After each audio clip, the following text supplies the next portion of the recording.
Across Nigeria's airports lies a graveyard of airplanes worth millions of dollars. Massive jets that once carried passengers to London, New York, and Johannesburg now sit idle. Their paint is fading, their engines stripped, their bodies rusting under the sun. They are scattered all across the country, over 70 of them at airports from Lagos to Kano and Benin. At the Lagos Airport airside near runway 18L, the scene has been called the graveyard of grounded planes. Among the wrecks are aircraft once flown by Nigeria Airways, Arik, Okada Air, Bellevue, Sosoliso, and First Nation. Now they are worth little more than scrap. In 2021, a report by the Swiss firm CH Aviation ranked Nigeria first in the world for unserviceable aircraft, showing nearly 70% of its registered planes grounded or abandoned. These planes not only tell a story of economic struggle, poor management, and broken systems, they also occupy valuable space, block runways, and create real safety risks. In this episode, we are going to try to understand how one of Africa's largest aviation markets turned its airports into scrap yards.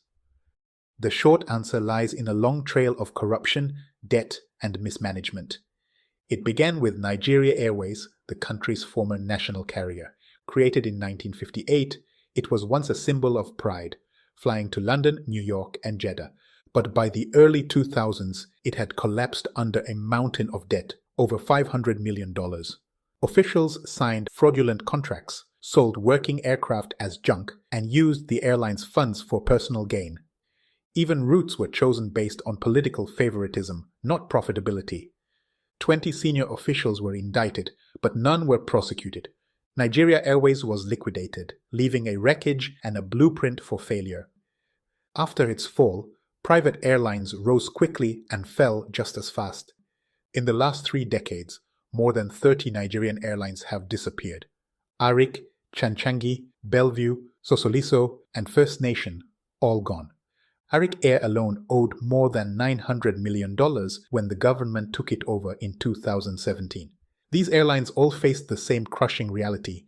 They earned money in Naira, but paid every major bill in dollars. Unable to afford them, airlines grounded planes, left them overseas after repairs, or stripped them for parts. Others made poor decisions from the start, like flying medium-range aircraft, like Boeing 737s on short domestic routes. That meant they hit costly maintenance cycles much faster than planned. And when the money ran out, the planes stopped flying. While commercial airlines struggled, Nigeria's private jet owners faced their own crisis. Each jet costs between $500,000 and $4 million a year to maintain, even when it isn't flown. So many owners simply walked away.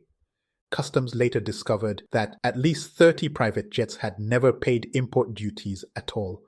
In response, airport authorities tried to clear the wrecks, but some jet owners ran to court to get injunctions stopping removals and repossessions. These cases dragged on for years, leaving planes to corrode in the open. Some were stripped by vandals, others became hiding places for stowaways, and soon international lessors took notice. After Nigerian airlines repeatedly blocked aircraft repossessions, the country was branded as a high-risk jurisdiction. Insurance premiums shot up. A Nigerian airline now pays about $1 million a year to insure a Boeing 737, 5 times more than airlines in Ghana or the United States. There have been attempts to clean up. In 2012, the Federal Airports Authority of Nigeria began a national campaign to remove abandoned aircraft. At least 65 planes were dismantled, including 13 at Lagos Airport alone. 8 of them were old Boeing 737s sold off as scrap. But progress was slow. Recent reforms, however, are changing the picture.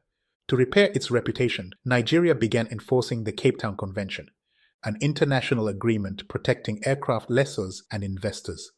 By 2024, the country's compliance score had risen from 49% to over 70%. And this renewed global confidence in the country could make leasing aircraft cheaper for Nigerian airlines in the future.